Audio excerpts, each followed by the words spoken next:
In today's interview, we spoke with MonkeyDM. We talked about him starting his business, how he got it to about $8,000 per month on just Patreon, tools for client acquisition, and social media marketing tactics. And if you didn't know who MonkeyDM is, that he's a Dungeons & Dragons content creator, that's totally fine. There's still so much useful information in this interview. Oh, quick note before we continue, this is the free and abridged version. If you'd like the full meal deal as well as a backlog of other content, head on over to our Patreon at patreon.com/nerdpreneur. Link is in the description below. Now, on to the show. Welcome to Nerdpreneur, where we have fun conversations with people making money with their nerdy passion. My name is Chris, and as always, I am joined by my co-host, Frank. Hello. And today we have a very special guest, and his name is Evan, but he's much better known online and in the D&D universe as MonkeyDM. Welcome to the show. Hello. Nice to meet you all. Nice to meet you too. Thanks for coming on. I've been super excited to talk to you because when I was thinking of people for this podcast that would be kind of like perfect guests for this type of show, you were right near the top of my list as far as, a nerdpreneur. And so, Evan, MonkeyDM, what is your nerdy passion? I'll let you guess, but yeah, D&D. I do a lot of that. A lot of D&D, that's true. I mean, you make tons of D&D content, and it sounds like you have kind of carved out a niche within the Dungeons and Dragons universe that has been a business. How did you find this nerdy passion for D&D? So actually, role-playing games, I didn't start with D&D. I started, as you know, or you may not if you're listening to the podcast, I was born in France and moved to Romania later. In France, I met friends who were, like, I've always been into nerdy stuff. Like, I was a big Halo fan, played a ton of that in high school. Probably way more than my mother would have wanted, but, That's normal. And, anyway, so I met some friends and they introduced me to the thing called Donjon de Nalbuck, which is like Nalbuck's dungeon. I think it's a very French thing, but it's basically D&D, but like Looney Tune version. Whoa. So it's like very like comedy oriented. The races are very, very dumb and not serious. Like they're like all the stereotypes that you can find about like ogres and goblins and gremlins and whatever you want. It was a blast. It was hilarious. And that was maybe 15 years ago. So that's how I started. We had a campaign on this, surprisingly, that lasted about 2 years. I moved to Romania.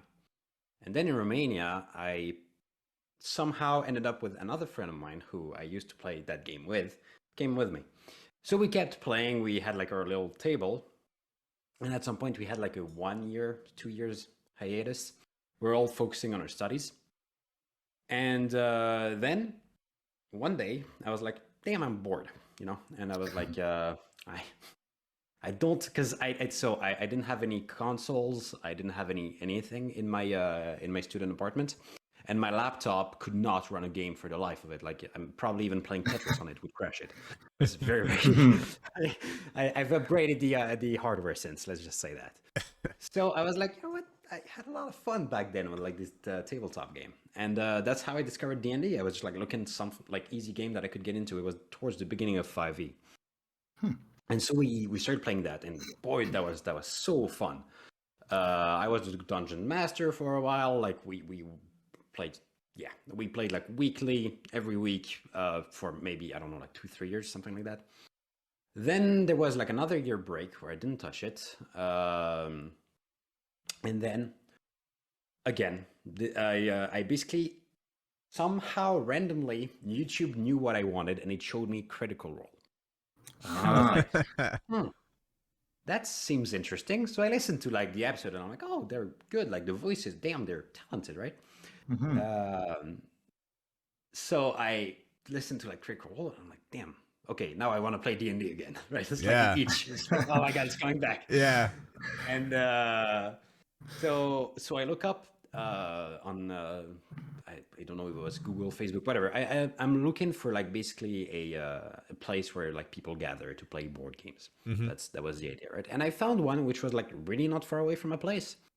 And I go there, start playing D&D again. having a ton of fun again. Mm-hmm. Then like met some new friends, and then like basically like a whole new D&D group that reformed, and it's been on since then pretty much. Whoa. And I guess I should segue into like how I transitioned to the whole Patreon thing at some point. Absolutely. Yeah. Yeah, that's where I was going to go. Like, how Well, did this then become a business from once you created this group together? well, I'm So already so impressed because you were able to create a weekly D&D group for 2 years. That's like already a difficult thing for people to have going on. Just Yeah. I would playing agree with that one. regularly is an accomplishment. Yeah. I would agree with that one. So like the advantage was that we were younger, so like less responsibilities, less stuff in life, so it Right. was easier to schedule. And most of the times we just like had school together, and Mhm. we would just like gather at the end of like one of the school days to someone's place, order a Did big you have pizza. I'm curious, did you guys have a regular day that you actually played every single week? Was it just sort of like in the schedule every week, or did that shift at all? So usually we played on Wednesdays, right? I was the DM, but sometimes because the players really enjoyed the campaign, they're like, "Hey man, how do you feel about we do another game tomorrow?" Nice. I miss those days, man. I remember what that felt like. Do you still do Yeah. that? Just Sometimes that's it's more rare now. that's Definitely okay. more rare Well, now. that's great Yeah. that still happens. For me, it's just like, nope, next week, like, guys, I'm too busy. I can't do any other night this week. You're just gonna have to wait till next week. Yeah, Was that the becoming an first island, basically. was that the first time you had been a dungeon master, or did you start off right off the bat being a dungeon master? No, I started as a player in the other game Mm. for about a year, and then I transitioned to being a dungeon master in that game, and then transitioned again in D&D, and then I was mostly a player, and then I switched to being mostly a DM, and now it's both, I would say. Okay. All right. Yeah. So how did I'm At one least of those lucky DMs that gets to be a player every now and then. that's good. that's a great thing, yeah, because it doesn't happen that often, especially if you're good at it, right? Like Yeah. a lot of times when you're a good DM, people don't want you to be a player. They just want to keep playing in your campaign, right? Or keep Yeah. you running things. But also But I sometimes think they're being a in player is so much fun. It's some just so much fun to mess around and screw with someone else's campaign instead of your own. Oh god. I do find sometimes people are a little intimidated about, if you're a good DM, they're like, "Oh, I don't feel like I could measure up to that person and I feel like it's just best if they just keep doing it." And they're Yeah, scared to yeah. step into those shoes. Yeah, fair enough. To be fair, none of us is like Matthew Mercer or anything. So Mhm. I mean, sure, there's definitely like people are better at DMing than others because there's more experience. They've done it for longer. Mhm. I don't feel like in our group we definitely have like I would say like 3 people who like alternate the DM mantle. Mhm. So like basically everybody gets to be a player and everybody has their DMing style. Right. So that's kind of cool. And since that was established from mostly the beginning, I would say, Mhm. I don't think there was ever that block. So we got lucky on that point, I Nice. would say. Yeah, you all sound like you're What? on the same page. Why do you love Dungeons and Dragons? I can cast Fireball on the people that annoy me. I saw that mentioned in one of your recent YouTube videos. Actually, I'm having a feud with my neighbor at the moment. Oh. yes. Love I those. too have had that. We can all, if apartment living, right? Yeah. Some No, people have it's mostly unrealistic joke. expectations. We actually go to the gym with the guy, so we're actually very cool. But it was just like a funny coincidence because he knows I go to bed early, and He does not. and he doesn't. And once, he just vacuumed when I was like trying to Oh, sleep. God. He doesn't have a very quiet vacuum, let's just say. So I made I just had fun with it. Like I posted a poll on my Instagram, right? And I was like, Yeah. so my neighbor last night woke me up with his vacuum. Should I do the same this morning? And it was like 4:30 in the morning, right when I wake up. And like, turns out everybody's an asshole because like everybody voted yes. I think the poll was like 90% yes. So I was like, well, guess I'm turning on the vacuum. Yeah. And then you have plausible deniability. I had to do it. All my fans said I had to do it. This is for content, man. The age of social media. That's And right. funny enough, actually, the neighbor didn't hear it. Like I talked with him at the gym. I was like, hey, did you hear something this morning? I was like, nah, nothing. I was like, oh, Huh. interesting. Dang it. Well, Wow. I wanted And to. I told him about the vacuum that I heard him the night before, and he was like, "Yeah, sorry about that. I completely forgot." And I was like, "Yeah, it's cool, man. Just don't do it again." And it's been fine since. So Well, so going back to the question Chris asked around what is it that you love about D&D, it's that ability to kind of escape that I'm hearing. And just kind of tap into something that we don't really get to do in the normal So there's world. definitely that, like for sure, because like you get to be characters that you can't be in real life, right? Like there's just so many things that you can do. You get to be like this epic hero that can do so many things, which in real life you just never could. Like realistically, you just no one can, right? So that's a very cool aspect of it. And I think like a very big aspect, at least for me, is like the whole social aspect, because I love playing in person because we're hanging out with friends, right? And it's like this collective story. That's the basis of D&D. And you have laughs and cries, and it's like this very real story that it's like a movie, but everybody's living through it. And it's I think that's what makes D&D amazing, is just this ability to like gather people together and make them live this collective experience, which like you all you remember it. That I don't want to swear on this podcast, but you remember that stuff like 5 years later. Yeah. We can swear if you want. That's totally fine. But if you don't want to swear, you don't have to. Okay, then I will, probably a little bit. Try not to do it in any language you want. It's all good. The explicit sticker is universal. Yeah. We haven't had any French swearing yet, so if you want to like go hard into the French swear, we could totally do that. Yeah. I'll give you a common one in French, enculé, which is actually very specific. It means like someone who gets fucked in the ass. Like enculé. Okay. Enculé. Yeah. The only one I know is merde. That's the only one I know. Yeah. Shit, basically. Right? Yeah. I'm in Quebec and Canada. They always like use the religious ones, like tabarnak and that kind of thing. Tabarnak, so it's I've heard that one. Yeah. So anyway, I find it very funny because like, for me, it's very like fun. Church equipment. A tabernacle. Yeah. It's just like I would go like phone or pen or it's up there with sacred blue, sacre bleu, it's like sacred blue of the flag. It's like old French, like 1700s. Okay. French swear words are like the most elegant of swear words too. It's like I think the second Matrix they said it's like wiping your ass with silk. I don't know. I feel like that was the best way to describe swearing in French. Anyway, I feel like it's like this to foreigners. Yes. Because they don't understand the language, which is like I definitely felt that when I came to Romania, for example. Because Romanian is not like the language I grew up with. I learned it and I speak it now just fine. But when I say an insult in Romanian, for example, I don't feel it as much as if I would say an insult in French. And I think it's because I didn't like grow up with the taboo of the word. So I don't integrate it as much, right? So there's like words that I would just like, like say like this just to, I'm not going to say them because they're like really bad word in Romanian. Okay. Like they have like expression, like I'm going to go and like have sex with your grandmother's grave. Like it's wow. Oh my God. Stuff. Oh yeah. That's deep. They're flavorful. Well, given like, I would say these things and I don't, like now I kind of do, but like I wouldn't get like the, like, oh, why is it so bad to say something like this, right? And I would just like say it in front of other Romanian people and you would see like the reaction, they're like noticeably bothered, right? And I'm just not, because I don't get why it's so bothersome to them. And I think it's just like when you grew up with the taboo and when you didn't, and that's like where the difference lies. So, I have a couple friends that, it wasn't Romania. It was a country over there that starts with an L. Lithuania? Lithuania? I think so. A couple friends that were from there, and they used to explain to me how just the swearing over there was a different level because their modern history was so much more intense. What they had been through was so much Europe more darker. Is pretty like everybody in Europe was a slave basically until like 1700, something like that. Like Romania, especially, like Romanians' history is like amazing because they lost every war. Right, That's basically their history, right? So it's like, oh, the Hungarian were like their masters at some point, and then you had the Russians at some point, and then it's just like they got like it's not.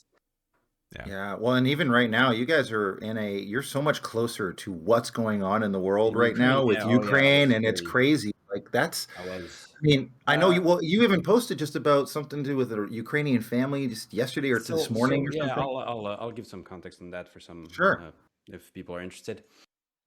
So Romania shares a border with Ukraine. We have so basically you got Romania here, Ukraine is here, and you've got like Moldova, which is like a very small country in between. Moldova basically has no military power. So if somebody were to come to Moldova, they would probably conquer it.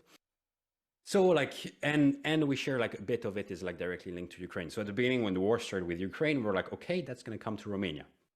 But we had hope because we're in NATO, so maybe not. Like it was like, at the beginning it was very chaotic. We really had no idea. But so it turns out Romania is going to be fine. So that's good, at least for Romanian people. But we had a lot of Ukrainians go through the border. And so the Romanian government didn't do much for them. Like they help organize a bit like the transport system to help the refugees like get to other countries, for example. But Romanian people though are, I bless them. They are like, they set up like food camps. They set up like whole support systems to like help the refugees, like gather everybody. It was like an incredible movement from like everybody. I have like a lot of friends that I know that went to the border, just like to set up like food camps, help in the hospitals there. And so it was like truly amazing. Like really people came together. And so basically I have a very good friend and their family hosted like an Ukrainian family that passed through the border, and their car not crashed, but burned out. I think like I'm not very good with cars. The alternator's out. It stopped working. Yeah, something overheated. I don't know exactly what. Yeah. But basically the car was like fried, and so it was like two parents, their two daughters, and they needed a place to crash because otherwise they would sleep in the car. And here in Romania, it's like -3 degrees in Fahrenheit. I have no idea how many it is, but it's Celsius. Right, Celsius, I get that. Only Frank will need translation. Oh, please. I lived in Canada for 10 years. I'm fine. But So it's freezing temperatures, right? It's like below freezing temperatures. And and it's like this like 4 and 7-year-old daughter. Oh. And so it's like very, very young child. And their parents. And like it's like a crazy story because both the parents are deaf. So they don't hear anything. They speak sign language, and they have like, the mother had an auditory apparatus, so she could like understand word, but she only spoke Ukrainian. So like the reason they managed to get out of the country, because normally like men are not allowed to leave Ukraine at the moment. Like there's a martial law basically that's in place. So like any man from like age to 18 to 60, I believe, has to stay and fight. Like they're not allowed to leave. They have to stay behind. So that's why like it's mostly women and children that you see cross the border, because the men stay behind and fight, even if they don't want to. They have to. So this father, in his unluckiness of being deaf, had at least the luck of being able to cross the border because he's not military fit, right? So he can't like fight. So he managed to cross with his family and make it through the border. Their car fries. So this is a family that left everything behind. They have nothing left.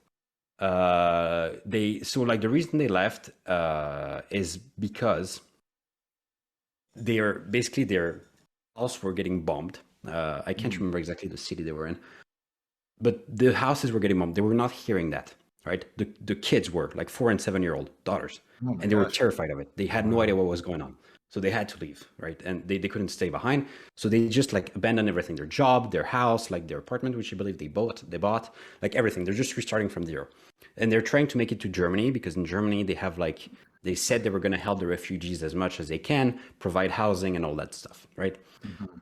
Their car crashes in the city of my friend's house. So they hear about this and they're like, yeah, sure, come to our place, no problem.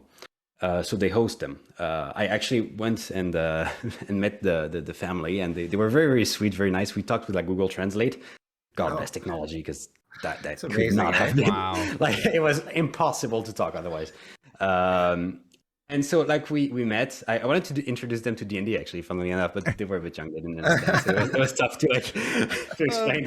Like a game about storytelling where you can't talk is a bit tough, right? Yeah. It's hard to explain D&D when you speak the language to people, right? Like right. Yeah. So, but I did get them like, because they left and they didn't have much toys with them. They had like a little thing. But I bought them like a couple of Barbies, and I brought that to the kids, and they were, I think they were happy with them. They definitely smiled, and I saw them playing with it, so I assumed they liked it. We took them to the park. I bought them like Barba Papa. It's like like this pink fluffy thing. It's like sugar and Cotton candy. Oh, cotton candy. Yeah, that's one. Yeah. And it was so cute. Like it was like bigger than their head. Yeah. So they were just like adorable, like just holding the whole thing, right? And so like it really felt nice because we're like truly helping these people, right? And so like we helped them. We got their car set back on and put them back on their way. And now they're in Germany. They found a house and they're doing well. They sent us a picture with the kids. Everybody's doing fine, and we're very happy. And so the message that I posted on Instagram was because this family, like the mother, her sister crossed the border with her son, who was 10 years old. The father stayed behind, from what I understood, couldn't leave the country. And they basically were in Germany in a camp. And I'm not sure about this, so don't quote me on this, but from what I understood, the refugee camps are basically like military camps, right? Like, so it's like tents. They have like maybe a little mattress to sleep on, but it's not like exactly ideal conditions to raise a child, maybe. And, you know, for a mother and her child, I don't think it's the best.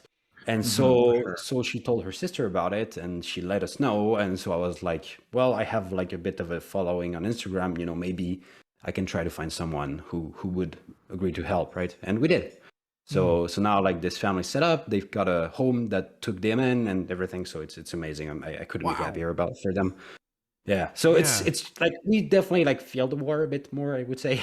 Yeah. I mean, we don't. I mean, over here in North America, we don't deal with actually having. Well, we choose not to, I should say. We choose not to deal with that as much on our day-to-day, you know, helping strangers. The times I've been to Europe, the number of times people have welcomed me into their homes and just been like, hey, you're a tourist. Like, you're by yourself. Would you like a meal? And you don't feel this sense of, oh my gosh, they could try to drug me. Like, there isn't that's the kind of fear that we might have over here. But over there was just, yeah, that's so kind. You know, there's much more of that in the European culture as a whole, I want to say. Perhaps. Yeah, that is not impossible. I'm not like, I went to America briefly for like a week, so I'm not that familiar with American culture. I'm very familiar with like, you know, Eastern European culture and I would say Central European friends. But yeah, in American, I'm not that familiar with. It's interesting. The internet. It's a very, well, I think that there's so much, well, I mean, first off, I want to applaud you for what you did there too, because I'm not, I mean, I did, but I understand that, but like this family was to be applauded. I didn't do much, right? Well, I think it's interesting that you were able to use your at least your spread, right? Like you have a fairly sizable Instagram, right? And it is fairly international. And like, how cool is it that just because you have this nerdy passion that was able to build into a business and really build up to a significant following, that you were able to use that not just for making money and not for that, but also to do good and spread good stuff into the world. And that's just a really cool thing about technology. And it's a really cool thing about the world we live in right now. And I think that, you know, the fact that we can actually make a difference in some way, even though it's maybe small or maybe have a little bit of impact, I think that is a really cool thing that the internet has brought, is that these senses of community that you get to create become meaningful and have impact outside of just the niche that you're in. Yeah, for sure. Like I definitely felt it that day when because I had like multiple people text me like, hey, maybe I can try to help and stuff. And thank you to everyone that came forward, by the way, if you listen to this. And like one person was just like, yeah, I can go pick him up. It's all right. I got like my wife and my 2 kids, and we can host them as well. And I was like, dude, that would be amazing. Like, wow, it would be fantastic, right? Wow. Yeah, I love that story. I mean, it's so heartwarming, and especially it really it's like it's in all the craziness of the world where you feel like everything's going like to trash, but no, people are actually good most of the time, I think, and it really showcases that, I think. Yeah, I really think that is like, I mean, so many people, I don't know, I used to work in sales, and so you always dealt with the public, and when you're in front of people over and over and over again, and they have no reason to help you or no reason to, you know, do that, but they still do, you start to realize that so many people out there are just good people, and the vast majority of people are, and there really are just a few assholes in the world, and they move around a lot, you know, like you run into them, but it's just like there are not that many people that are like that. It's the vocal minority, like usually, like it's just like on Reddit or any social platform for that matter, is like it's just like it's like people who hate who are the loudest for some reason. That's I don't true. know. Got something to prove, I guess. I'm not sure, but I agree. I think most people are extremely good, and I think this was like a truly good example of that. Like most people were like, hey, you know, like I even got people who were like, yeah, dude, like that's why I posted the story that that we found them a home, because I got like messages from people that were like, hey, did you manage to find them a home? Like, are they okay? Like, I want to know, you know. And I was like, oh, I guess I'll make a story, like let everybody know, like in case some people. Like, Yeah. I really think most people are good. I really, really do. Yeah. And that was at least a very good example of that, I would say. Yeah. It was really, really nice. Yeah. I think this is a great way to transition into more of your business side of what you do, because we haven't even really touched on that. I love the discussion we're having, but I want to ask you, like, you know,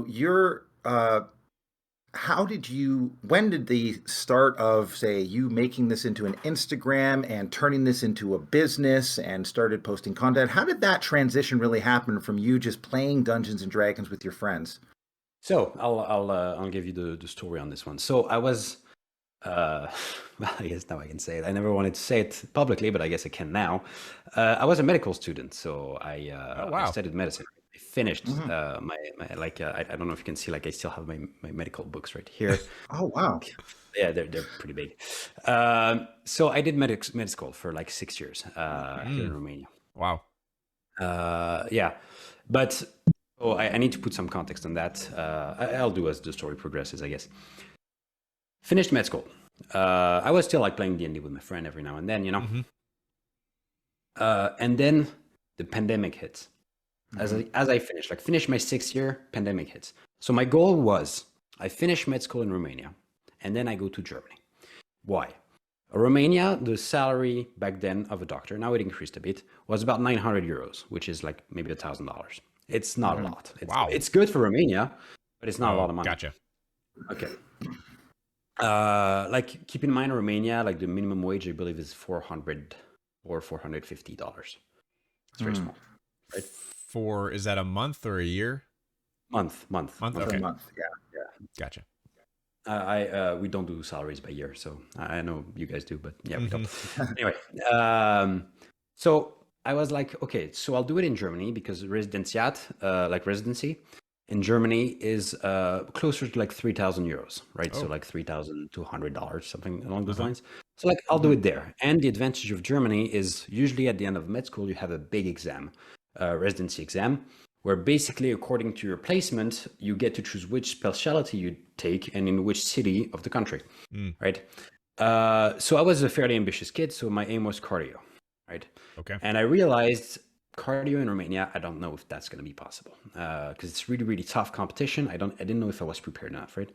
By the time I finished my 6 years. So I was like, I'll try it in Germany, because Germany works different. Germany doesn't have an exam. Germany takes you on a case-by-case basis. It's just like a job application, right? You just need to prove that you speak German well enough. And by that time, I had like a year and something of like intense German lessons, so my German was pretty good. So I applied. I sent, I don't know, 50, 100 mails, maybe more, to get a residency. No reply. Or only negative replies, basically, right? That was as the pandemic hit, and I learned that basically they were not accepting, like, because at the beginning of the pandemic, nobody knew what was going on, so I don't think they were ready to take on the responsibility of like a foreign student. To be fair, maybe my file was just not good enough. Like, who knows? But it all came back negative, basically, right? So I was like, fuck. I was like, I did 6 years of med school and I'm not going to do anything with my life. That is not good. So that kept me up at night. I slept, I couldn't manage to like sleep 3 hours a night. I was just like the panic, the sheer panic of having wasted my life was right. bad. I don't know if anyone can relate to that. Yeah, with the pandemic. Those days where the early pandemic was something, right? Oh. So we do that. So I'm like, fuck, like it's over, you know, like I fucking wasted education, I'm not gonna do anything about it. You know, and I was like, okay, calm down, Evan. Like you'll find something. And at the time I was frequenting quite a bit Reddit, and I was usually a lot on like Unearthed Arcana, which is Reddit for homebrew content, right? And there I saw like a couple of dudes. I saw Kibbles Tasty, and I saw Spectre Creation, the arena guy, his name is. Yeah. And they were making like $1,000 a month. And I think in the case of Kibble, it was like $2,000. And I was like, that's good money, man. I was like especially for me in Romania, I was like, oh, dude, that's pretty decent. Like maybe I could like, like make maybe 100 or two, and that would be like a nice supplemental income in case of something, right? So I started doing that. Well, first month I didn't make any money, so that was that. But like at some point I started it also because I enjoyed it and it distracted me from my thoughts. So I was just like, I'll do that, and then in the meantime I'll prepare for the Romanian exam for medicine. And so I got myself busy. Basically, I was studying medicine and I was producing homebrew content in the hopes of maybe monetizing it. I set up the Patreon and everything, blah blah blah. And then like second month rolls around and I'm like $20, I think, or something. So not very much money, let's just say. Yeah. But I remember like it's so funny how things change, because now I make $20. I'm like, oh, that's nice, but like back then I was just like so ecstatic. Yeah. I remember just like going to my friends like, look, man, like I got a subscriber, like somebody agreed to pay me $1 a month. That's insane. It's real. Well, it's also from your passion, right? It's like, wow, I can actually make money doing this thing I like doing. Yeah, That's exactly. cool. Like that, like the first real dollar, evidence. it's like the proof, right? It's like people are actually willing to pay money for this. People want this. Yeah. Yeah. And I was like, okay, man, I got something there, And I remember like telling my dad about it, and he was like, son, what are you doing? You're like selling the something? Like, what's Yep. Parents aren't always on board with our initial plans to make money. Well, I mean, to be fair, I don't blame them, because like when they made like $20 in a month, they're like, maybe consider other options. Yeah, keep going on the medicine path, son. Yeah, exactly. Like, I'm going to not be a doctor. I am going to go do D&D content. That would have been a difficult conversation. But like, it was never my goal to be like full-time D&D content. Like at first, it was always like side income, and like I'll do medicine, right? That was the idea, because medicine is a lot more reliable than D&D, or should be. Yeah. And so I was like, okay, well, $20. I'm happy with that. Nice. Like I'm pumped about it. Then next month rolls around, and I think I go to like $80 or something. So like quadruple my income, and I'm like, oh my god, it's good money, man. And so I was really, really thrilled. And then like the month after that, because like basically till then what I had been doing was just like giving people free shit and having that same stuff on my Patreon, and with like a little bit of like additional extra content, like exclusives that people would pay for. But that was like the main idea. But all of this was like working towards like a compendium where I would like amalgamate everything together and shove it to the people. And so I did that. And so I like, get my content together, and I released my first compendium, the Northern Light compendium. And it worked. It bloody worked. I remember I was in a field and like it was like a Slovak village, basically, right? It was like a whole event. It was like really nice in nature, whatever. I was like glued to my phone, because Patreon, every time you get like a new subscriber, sends you a mail if you have the option set up. Right now I have it removed, but back then I had it set up. And I was just like getting mail after mail after mail of like, oh, you got a new subscriber, you got a new subscriber, you got a new subscriber. And basically I went from like $80 to like $800, I think. So hold on. Just like, I want to pause right here. So this is a critical mass moment. You put together a compendium, which, and I looking at your Patreon, it looks like these compendiums are everything that you had created for that month. So back then it was like 3 months of work, like the first one. Gotcha.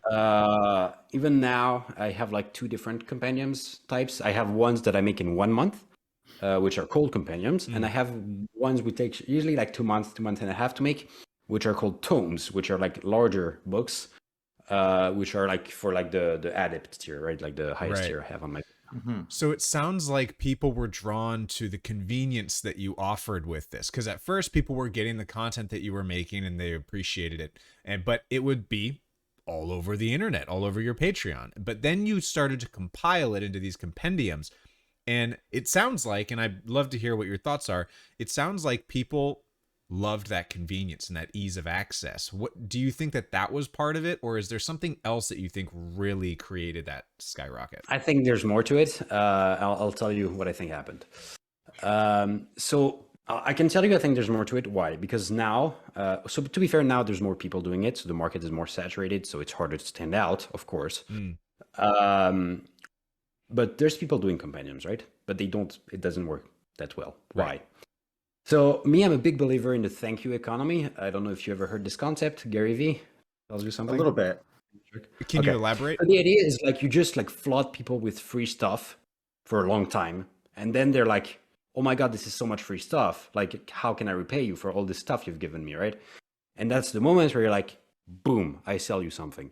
And I think the compendium was that, because like back until then, I basically I just had like a little link at the bottom of my Reddit post for like, hey, I have a Patreon, by the way. But it was not a hard sell, right, at all.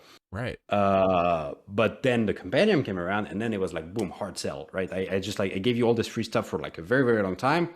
Hopefully by now you're thankful. If you're not, that's fine as well. I'll keep doing free stuff anyway. And it was like, there you go. Here's like a thing that you can actually give me money for if you want to thank me for all the free stuff that you've been enjoying so far. That's like paraphrasing, right? Like it's also convenient for people, and it's like a good, and basically that worked, and that was like boom, 700, right? I went from like that is 100. That makes a lot of sense from the standpoint of what from coming from my area of expertise, which is sales. And one of the big sales triggers that works, I mean, this is written in, Robert Cialdini's book Influence. The first chapter, I believe, is called reciprocation. It's like an inevitable thing that if you give away people or give something away to people for free for a while, they do start to feel an obligation to find a way to pay it back in some way, whether that be in dollars or giving you other free stuff or support or service or following or whatever it is. So I think that's so interesting, because a lot of people don't think that way when they're starting a business. The idea of like doing this for free. That's why I always say, if you're going to start a business, you should be doing a business that you would do for free. Yeah. Because if you aren't willing to do it for free for a while, or if you're not willing to give away what you're doing for free and just do it for the process, you're probably not going to get to that tipping point that you're talking about, where you've created enough goodwill where people want to come in and support you. I would say yes and no. Because I'm a proponent of doing free work to like get your bearings together, give people the give them a solid reason to trust you, because it's like, oh, okay, I've seen here free stuff is good, probably paid stuff is good as well, right? But I also don't like working for free, and not as in like I have people who've worked for me, just like freelance, like a stuff here and there. And a lot of times it's been fans, right? Like, I'm saying fans. I don't know if they're fans, but they at least follow me on Instagram. Let's just say that. And they're like, yeah, man, I can do this for you, no problem. Like I can do this for you. I'll do it, no charge. Like at some point I was looking for a video editor, and right now I'm editing my videos myself. I came back to myself because I freed myself more time for it. But back then I was like, could use a video editor. So I posted a story, and like a lot of people came forward, and I took like 3 or 4. And I was like, okay, like here's the video, you can edit it, and it was like they had like 3 different videos, right? So like I would have like 3 different edits, and I would like pick the best one. And they're like, okay, yeah, sure, I'll do it. And they finished like editing the video, and I was like, okay, how much do I owe you? And they're like, no, don't worry, man. I understand. Like if you want it for free. Like they finished the work before I like even paid them, and I was like, dude, I'm not letting you like edit a full freaking video and not pay you. Right. So on some level, like, yes, do stuff for free, because like, it gets exposure. And I mean, I hate the term exposure, because like artists who are listening to this are gonna like rip off their hair, because like, oh yeah, get paid in exposure. But there is but I don't know. I don't like not paying people for working. Let's just say that. Of course. Even if I agree with that. Yeah. You don't want to. I also agree. Yeah, like there is a tendency for artists to undervalue their work too, because they're willing to do it for free. And Patreon, do not have a $1 tier. Just letting you know. Your work, you've put work in it. Your work is not worth $1. It's worth more than that. Do not have a $1 tier. And think of it mathematically. If your lowest tier is like $3, like mine, for example, it's already 3 times the value. And like the difficulty of entry between $1 and $3 is the same for people. So don't have a $1 tier. Just don't do it. Okay. Yeah. If they're willing to pay $1, they're probably fine with 3. Yeah. Exactly. That's the thing. Even my $3 tier, I'm like considering removing it because now I have so much content on my Patreon. It doesn't make sense to have it. For $3, you just get like so much more value. But it's now. But now I have like the recul. Hindsight, exactly. Thank you. To like see this and be like, yeah, okay, it's not worth $3. But back then, even for me, because I had a $1 tier at some point, and then I had like other friends who were doing Patreon who were like, yeah, dude, remove that thing. It's hurting you in the long term. And I was like, they're making more money than me, so probably they know a thing I don't. I'll listen to them. But yeah, don't have a $1 tier. Just don't do it. That's really good advice, actually. That's something that, where we are right now in this project, this Nerdpreneur podcast, that's advice that we probably needed to hear. Yeah, no, like just think about it. Like you really think like something you worked maybe hours on is worth $1, really? Like probably not. Yeah. How long did it take? Well, okay. I want to talk. I have so many questions along the lines of that story and building it. You're talking about the day where you all of a sudden went from like 0 to say 800, and that was an important day, right? Yeah. Now you still had a day job, right, or a thing that you were doing for money regularly. You didn't. I was a med student. I had nothing, right? And that's why I couldn't sleep at night. That's why I was like studying or working and doing nothing else because my thoughts wouldn't allow me. So it was like this very, very stressful time because I was like, I don't have a job. Beside medicine, I don't know how to do jack shit. And I was like, I need to do something in my life, man. And when I had that 700 like that just like popped up over a month, I was just like the relief I felt because I was like, oh my god, I have a salary, I can pay rent, I can pay food, I can pay everything now, it's fine.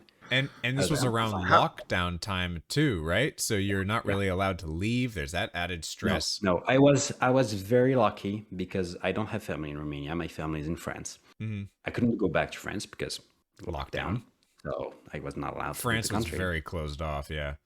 Yeah, and on top of that, I even if I wanted to, I probably shouldn't have because as it was like this whole like shitstorm that just like kind of came my way. Man. So it was like, medicine like didn't work out. Like I couldn't find a job. I got an appendicitis as the pandemic hit, as they were putting the restriction measures. Oh my gosh! I was gonna have to go back at like an empty apartment alone after a surgery where I could like barely walk. Oh my gosh.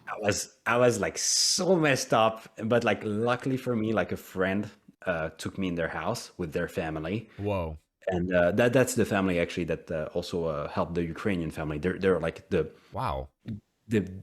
tremendously good people. Yeah, like, they're angels.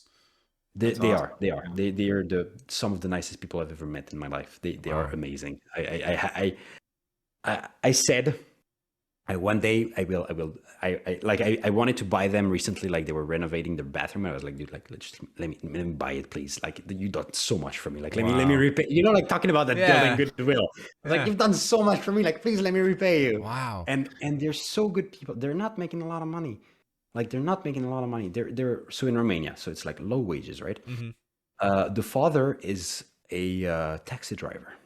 Okay. He's not making a lot. It's not a lot of money. I don't know exactly how much he makes a month. We never discussed finances in exact, but the mother is a cashier.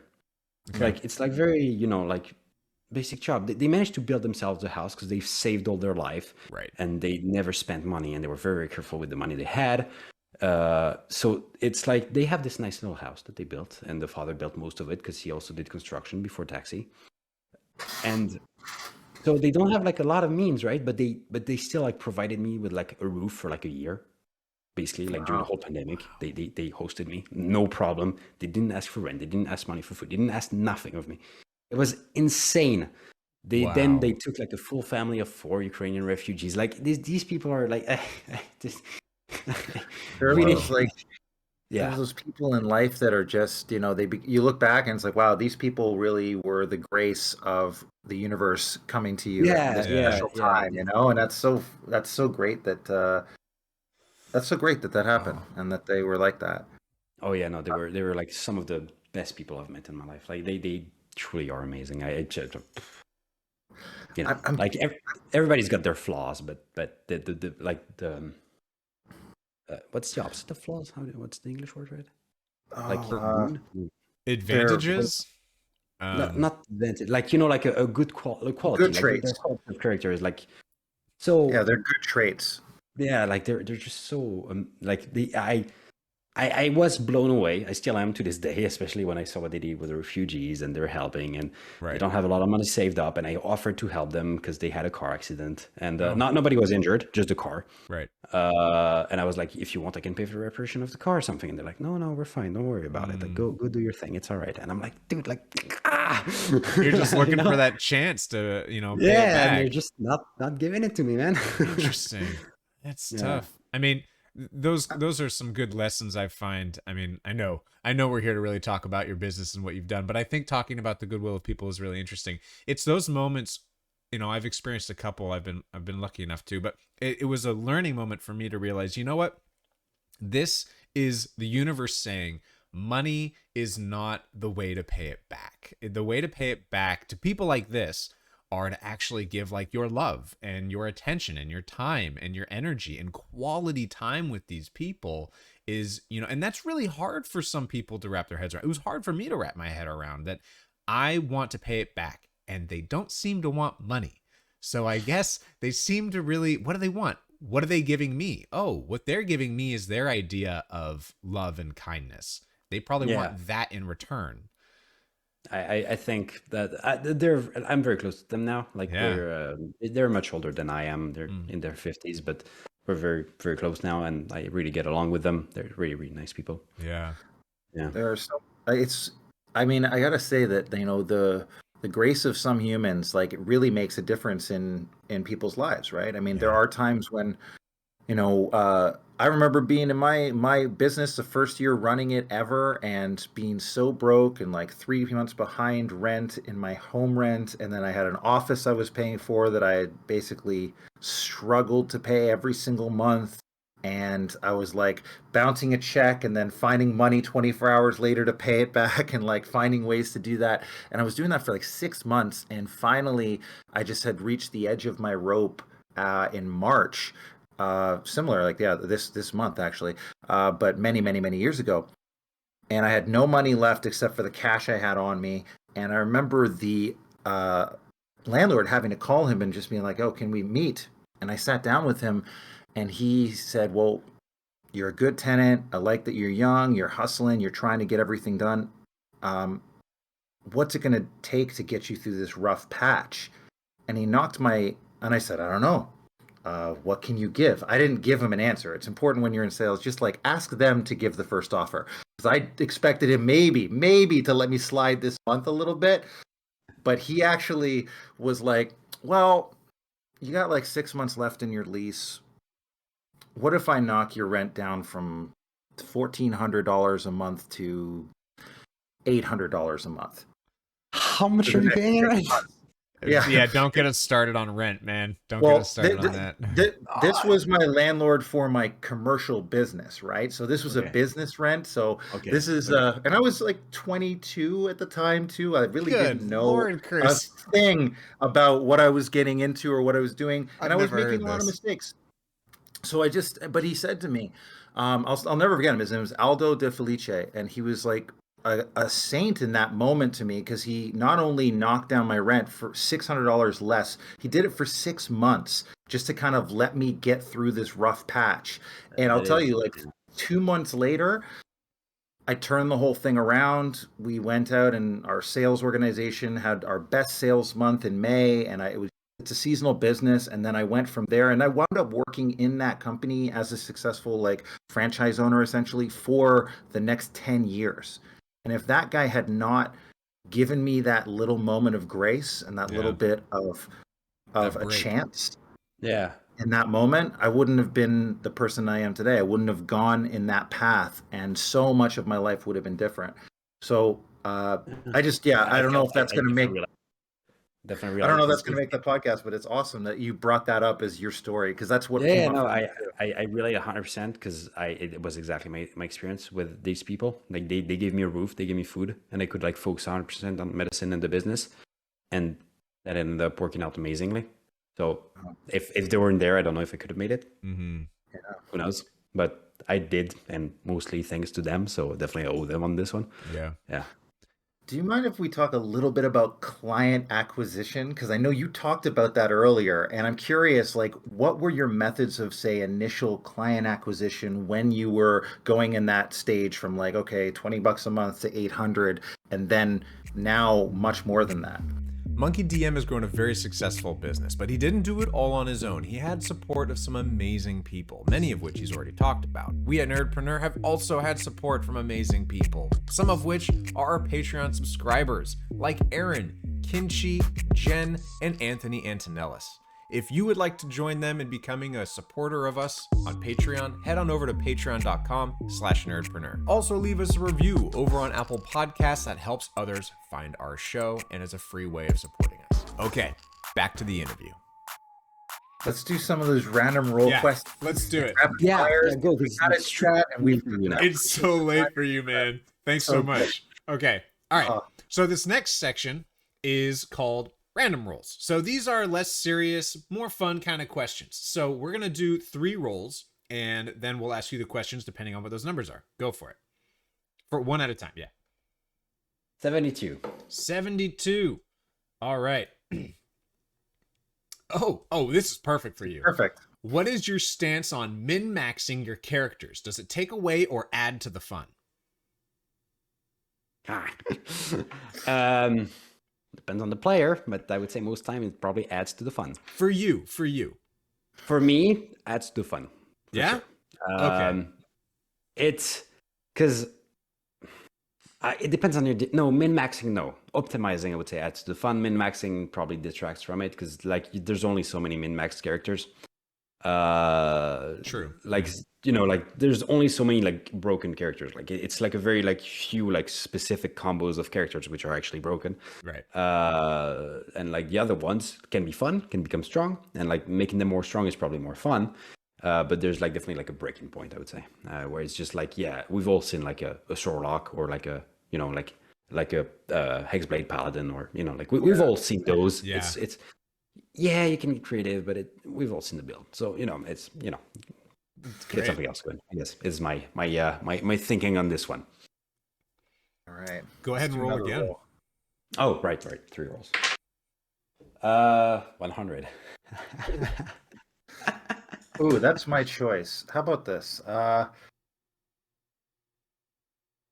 If you had all of Jeff Bezos's money, what would you do with it? If I had all of Jeff, there's so much money. That's like more than an ancient gold dragon, man. Like legit, like by the math, like what's written in the book. It's more. What? I can't even fathom that much money. I probably like take like 20 million for myself and give the rest to charities which I know are doing good, because I guess that's my experience with the Romanian government, but a lot of charities do a lot of very good things and are very transparent with how they spend money. In Romania, the government doesn't even have a sheet where the money goes, so like for all we know, it may be going in the politician's pocket. So give it to like some nice charities who are doing good work around the world. Probably my answer, and keep a big chunk of it for me because I'm selfish like that. Yeah. Hey, if it's your money. It's so much money, man. Like I don't even know if 20 million is like he would even realize it's gone from his account. Like, he wouldn't. No idea. He wouldn't. Like he could just take if you had all the money in Jeff Bezos, you could take $1 billion and just put it in an account, and that would be it. And then literally spend all the other money and to do whatever you wanted, and you probably would still have like $4 billion left over after you'd given everyone in the world. Like, the thing is, I'm not even sure what you can buy with that money. Like what is there? Like I always figure so I'm in Romania, so like keep that in mind if you're listening. So like my costs of living are a lot lower, even though my income has increased like tremendously. I live on like maybe like $1,000 max a month. That's all I need, and I get all the stuff I want with that money. Like I really don't need more. Yeah. Mm-hmm. So And this is one of the reasons I like this question. It's just that it does sort of illuminate that, if you aren't willing to give something, like when you don't have as much, you will be probably, if you get more, like money makes you more of what you are. And I think that if you wind up, imagining like, oh, if I only had Jeff Bezos's money, that I would do this. You can start doing the good stuff now with the money you have and continue to bring abundance into your life. It becomes easier and easier to give away there is more something and to more be you said, have. because I've had I was a broke student. I've been a broke student before. It's like, do I get a coffee with my friends or do I have dinner tonight? This is the question. I've been there. I didn't give much back then because I didn't have the money to give. And now that I have more money, I do donate to charities and stuff, and I do like helping with the extra money I have. So I would say, like, if you're struggling with money, get your life in order, and then you can start helping people. Just like, if a plane crashes, get yourself first and then help the person next to you. So like, fix yourself and then you can start fixing other people, I think, is probably what I would say about this. I love that topic, but we're not going to dive into it, but I very Let's much do one agree more. on many levels. Okay. The last roll Third here. roll. I love rolling myself. It's been so long since I rolled some D100s, man. Oh, they're so fun. 25. Okay. Yeah, my characters just don't roll D100s for some reason. I don't know. Huh. This, we haven't asked this one All right. before, and I'm curious if this will apply. But what was your best science fair project? Did you have science fairs in your schools? Yeah. Okay. Yeah, we did. We did a Faraday cage. What? Faraday cage. So basically, it's like it's a funny thing. It's like a cage where basically, if you shoot lightning into it and you're inside the cage, you're actually protected from the lightning, even though the cage is made of metal. Mm-hmm. Yeah. It's like because of, like, I can't remember exactly the formula. I was a young lad, and we didn't actually put someone in it. It was like a probe basically that was like put inside to record if it would get any electricity, right? And then we had like the thing that was like blew the lightning, and we built the cage, and basically, like, it worked. Like, the probe didn't get any lightning. Or maybe, I don't know, the contact with it just messed. I don't know. It worked. My teacher said it worked, so I assume it worked. But yeah, so basically you build this cage which is like made of iron, and it's like, and just like the grillage, like The cross? no, like, like the gaps in between, like the iron spaces, like it's like when you got like it's not a fence, but it's like pliable and made of metal. I don't have the word for it. I don't like Chain link. It's almost right. Yeah. It's like for example, like on schoolyards, I don't know, maybe you don't have that in the US. You got like the walls, and you know what? I'm just gonna Google translate. No. Yeah, chain link fences. Yeah. Okay. Yeah. Chain link fences. fence. Maybe. So you put that basically around the probe, and you make like a small cage out of it. Put the probe in the middle, put the lightning, and the probe is protected. And basically, you can expand that to actually humans. Put them in that cage, and it protects them from lightning. For example, the Faraday cage that we all know is an airplane, meaning that the lightning touches the plane, is exited at like the other end of the plane, but people inside the plane are not affected by it. Oh. So like, that's the idea behind a Faraday cage. Oh, that's really cool. I didn't know about this. I just learned something new. Thank you. Yeah, there you go. No, I was because I know like a lot of people have like the business story of, I was bad in school, and school wasn't for me, and I made a business. It's like, I was great in school. I did medicine, so I liked school. I was pretty good at it. But You didn't have that problem. Yeah. Stumbled into this business thing despite all that education. Yeah. So all right, let's do our rapid fires. Yeah. So the rapid fires, quick questions. Ones. They're just a couple words, and your answers can be just a couple words, unless they sound wrong or weird. Then we'll make you go into more detail. Sure. All right. First one: Star Trek or Star Wars? Star Wars, not the new series though. Okay. Terrible. All right. That's so consistent. Like we get so many people who say, yeah, Mary Sue all the way. I didn't like it at all. All right. Do you not like Star Trek, or is Star Trek still okay? The new Star Trek is absolutely horrendous. Now, new Star Trek TV shows or movies? The TV shows. Hold on. Hold on. Let the man answer, Chris. What was it? I tried to watch the shows. I couldn't get to one episode in. I just like cringed. And the movies, well, I was in the cinema, so I was stuck in there. But it was not that bad, the movies, I guess. But it was not that great either compared to the old ones. That's my opinion. But Okay. yeah. Well, I think you're wrong, and Discovery has gotten really good. So, yeah, that's all I'll say. Sure. I'll take it. I don't know. Anyway, It's okay, Chris. Ask your agree question. with you on. Move I on. agree on the Discovery. But anyway, who is the best Spider-Man actor? Oh, God. I really like the latest one. What's his name? Holland. Or no, is it Tom Holland? Tom Holland. Yeah. Holland. I like him. I feel like he's young Spider-Man. Like he definitely gets the vibe. I didn't watch the latest one, like the multiverse, like where they're like all three. I want to watch it. I haven't had the opportunity yet. It's good, but that's all I'll say. Okay, thank you. Let's see here. What are your 3 favorite pizza toppings? So I have Italian in my blood, which is not relevant to the question because I didn't grow up in Italy. But I like chorizo. Chorizo. I'm not sure how you pronounce it. Yeah. Olives go great on pizza. Now, black or green?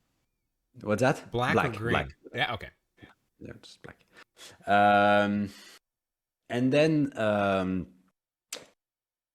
what does it look mushrooms. like? Let's just go with mushrooms. Mushrooms are great. Okay. I am curious about one thing because we talked to someone and they said that in Romania, corn on pizza is a thing. Yeah, it is. I hate it. Okay, all right. I just wanted to. You want to know? So I'll tell you a little quick tangent on Romanian pizza. Romanian are poor, so tomato sauce is expensive. So usually they don't use tomato sauce; they use ketchup. Oh. First of all, big red flag, right? Yeah. For pizza, not great. That doesn't taste great. Or they put a bit of tomato sauce, but then they use like sauces next to the pizza, which they dip the pizza in instead of like just eating like regular pizza. They dip the pizza in sauce. I don't like doing that. I hate that they do that, but they don't put enough sauce in their pizza, so sometimes you have to do it. I'm not a particularly big fan of it, but now I found a Neapolitan pizza in town. It's great. I only take pizza from there. And they sometimes put corn because, I don't know, they're the spawns of Satan or something. Chaotic. I'm glad to hear evil. that was real, but yeah. Yeah, they fall in the chaotic evil spectrum. Wow. Exactly. In that vein, would you prefer to use orcs or gnolls in your adventure? I prefer orcs because there are more humans. Like gnolls, if you use gnolls, they're purely monsters. With orcs, you can do more fun, messed up stuff to your players because I'm a big fan of dark fantasy and making people think twice on their action. Nice. So orcs. Yeah. How many cats is too many cats? 1. Cool. Okay. Laser tag or paintball? Never tried paintball. So I'll go laser tag. But I heard it's awesome, so I really want to try it one day. I'm in that boat. Was Firefly overrated? I'm not even sure what Firefly is. All right, I thought I'd throw that out there, see It's if a it TV resonated show. or not. Sci-fi. TV show. Oh, check it Sometimes out. we hit. Yeah. Check it out. It's one of those shows that everyone's like, oh, it was canceled too soon, kind of a thing. Never heard of it. Okay, I'll give it a shot, I guess. And then the last one on my end, are you a fan of hot weather or cold weather? I like both, actually, as a matter of fact. Cold weather, because sometimes it's nice and cozy to snuggle inside. So I'll say cold weather when you have an inside to go to, because, obviously. Yes. Warm weather is nice, but I sweat. So, that's not so nice, I guess. Mm-hmm. Yeah. I agree. I like warm weather though because you can go to the beach, and I like cold weather because skiing is something I did when I was growing up. I was very lucky to have the chance to do that. Right. And it's I can even do backflips now. Hey. Whoa. But I love skiing, so like I like cold weather for the snow, and because let's be honest, Romanian cities are not very pretty. It's like old Sovietic bloc. They look ugly as hell. Mm-hmm. And when everything is covered in snow, it looks a lot nicer. And we have a lot of snow here, so that's something I like about it. Mm-hmm. My last one, I think, will be, what would be your zombie apocalypse weapon of choice? I did not think that one through before the interview. I'll let you know that much. Zombie. So I remember watching a video a long time ago that it was better to have an axe than a gun. Because it was a lot harder to find, especially here, we don't have guns, to find ammo and stuff. So I guess an axe is nice. Or otherwise, I'll just take like a couple of tactical nukes and just like wipe the planet out, and maybe that'll stop the apocalypse, I guess. I feel like those are hanging around a lot more in the Eastern Europe than they are. Yeah, we have a couple around here. Yeah, we definitely do. We do too. We got a couple. Yeah, in the US, you have maybe a couple more, I would say, actually. I always thought Canada would be awful for an apocalypse. We have no guns. We'd just be taking our hockey sticks and hockey skates and trying to kill people with that or knock off. Like the zombies would be like extremely, like especially if it's winter, like the zombie would be like very slow in the snow and stuff. That is the benefit. I actually would think that we should make a Canadian zombie movie because it would be very different circumstances as soon as winter hits, because there would be like zombies wandering through snow, but also if you're wandering through the snow, might step on a zombie, which would be a totally other terrifying side to it. I feel like I don't know. It's like the whole like the physiology behind zombies is very strange because like if it's that cold outside and like zombies are barely ever closed, right? So like they would just freeze. They don't have internal heat to produce. They would just like freeze. There's no way. Also, the prairies, like the vast tracts of land in Canada where there's nothing. Like you can see them for miles. Yeah, that's true. Yeah. So there you go. Just set yourself up there, and if they come, I don't know, just ride a moose into the distance. And nice one. That's a good Canadian stereotype. Very, very stereotype view from a very ignorant person. Ride a moose, you can. That's okay. We love that kind of stereotype. Isn't that how you guys go to work? Like that's what I heard. Well, yeah. Once I get outside of my igloo, I wind up. I have to tie my moose up. Well, where can people find you, MonkeyDM? How can we support you? Where can people find you and potentially even support you? Okay, so I'm getting plenty of support at the moment, but if you want some cool D&D stuff that's free, you can go on r/MonkeyDM. It's on Reddit r/MonkeyDM. All my free stuff is there. It's very easy to sort. Go on my website, monkeydm.com. There's like free adventures, free homebrew monsters. Right now we're having an encounter generator that's been created, where you can like generate encounters by like the generated specifically for your party level and everything, with all the free stuff. So like it's quite helpful. Wow. If you want to introduce someone like a loved one or a friend or a family member, we've got one-on-one adventures all for free. So like feel free to go get those stuff. And I have a Patreon, but get the free stuff first and get a touch for yourself. See if you like it. I actually need those one-on-one adventures. My girlfriend, she wants to learn so she can interact with the kids that she teaches that are fans of it. I didn't know that was a thing. I'm so excited. Yeah. To check that out go. It's free on my website. It's called Workshop of Wondrous War Machines, I believe. Oh, nice. I love alliteration. Yeah. It's a bit Eberron-ish, but it's a one-on-one adventure. It's very nice. You get a little robot buddy, and I like it. It's a fun adventure. Perfect. And cool. Okay, that was all the. Oh, and your social media handles. Oh, right. I have YouTube, MonkeyDM, and I have Instagram, MonkeyDM. And I have TikTok, MonkeyDM, but delete TikTok from your phone. Probably do yourself some good. I just did that in our conversation. I was like, oh my God, I need to get rid of this right now. I don't even use it anymore. Yeah. How did you come up with MonkeyDM? Is that? So it's actually it's a double layer thing. I had a partner who called me Monkey a lot. So that was one of the reasons. Another one is my family name is Mascaro. Oh. And I'm an MD, like a medical doctor, right? So MDM, MonkeyDM. Wow. Oh my love that. Gosh. and also, like DM as in Dungeon Master. So it was like... Well, it's totally synchronous. It works together. That's awesome. Yeah. That's a good... I love that. Yeah, and people like monkeys, so... All right. Nice. Well, thanks so much, Evan. We appreciate you. And this has been an awesome interview, and we are going to promote the heck out of it. And for everybody listening, keep it nerdy. I hope you got some useful tidbits of wisdom and tactics out of this interview with MonkeyDM. Before you leave, we'd love it if you helped our show grow. That could be a review over on Apple Podcasts, following us and saying hi to us on Twitter or Instagram, or if you want to go the extra mile, join us over on patreon.com/nerdpreneur and become a member of the Nerdpreneur board. There you get a backlog of all of our content, our interviews, our Talking Nerdies, including several videos that we did that live only on YouTube via our Patreon. If you became a board member over on Patreon, you'd also get shoutouts like this. Thank you, Jen, Kinchi, Aaron, and Anthony Antonellis for supporting our show. And to all of you that are watching, good luck on your endeavors, and until next time, keep it nerdy.